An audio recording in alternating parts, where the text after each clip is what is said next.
खंभे ने पकड़ रखा है। एक समय शराब का एक व्यसनी एक संत के पास गया और विनम्र स्वर में बोला, गुरुदेव, मैं इस शराब के व्यसन से बहुत ही दुखी हो गया हूँ। इसकी वजह से मेरा घर बर्बाद हो रहा है।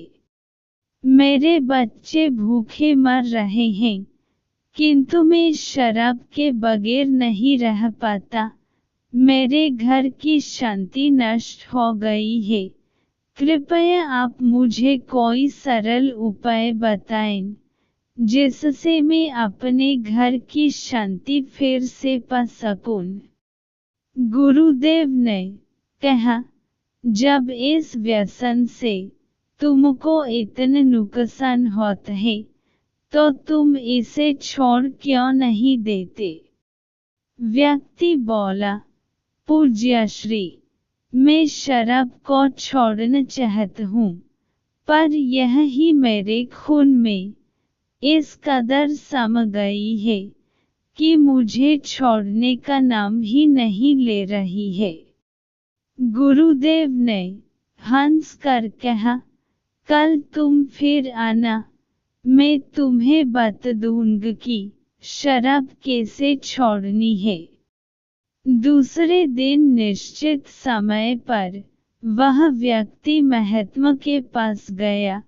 उसे देख महात्मा झट से खड़े हुए और एक खंभे को कसकर पकड़ लिया। जब उस व्यक्ति ने महात्मा को इस दशा में देखा, तो कुछ समय तो वह मौन खड़ा रहा, पर जब काफी देर बाद भी महात्मा जी ने खंभे को नहीं छोड़ा, तो उससे रह नहीं गया और पूछ बैठा कि गुरुदेव, आपने व्यर्थ इस खंभे को क्यों पकड़ रखा है? गुरुदेव बोले, वत्स, मैंने इस खंभे को नहीं पकड़ा है। यह खंभा मेरे शरीर को पकड़े हुए है। मैं चाहता हूँ कि यह मुझे छोड़ दे, किंतु यह तो मुझे छोड़ ही नहीं रहा है। उस व्यक्ति को अचंभ हुआ। वह बोला, गुरुदेव, मैं शराब जरूर पीता हूँ, मगर मूर्ख नहीं हूँ। आपने ही जानबूझकर इस खंभे को कसकर पकड़ रखा है। यह तो निर्जीव है।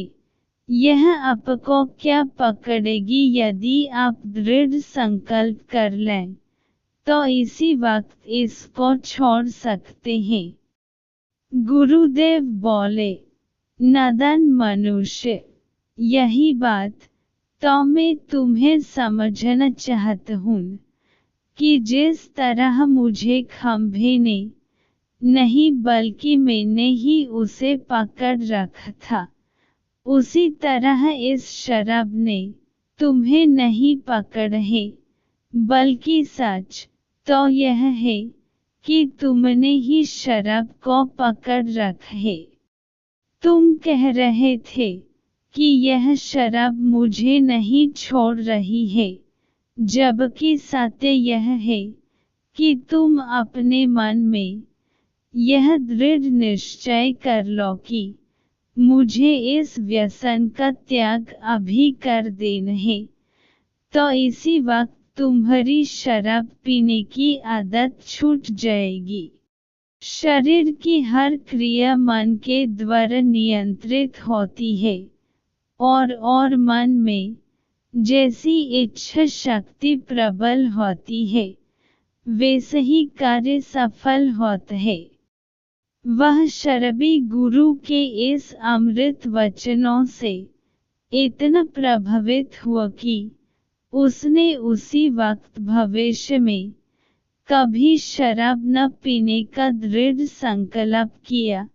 उसके घर में खुशियाँ लौट आई और वह शांति से जीवन यापन करने लगा। इस तरह हमें शिक्षा मिलती है कि जीवन में कोई भी व्यसन ऐसा नहीं है जिसे एक बार ग्रहण किए जाने के बाद छोड़ा न जा सके। अगर मनुष्य चाहे तो बड़ी से बड़ी बुराई का त्याग कर सकता है।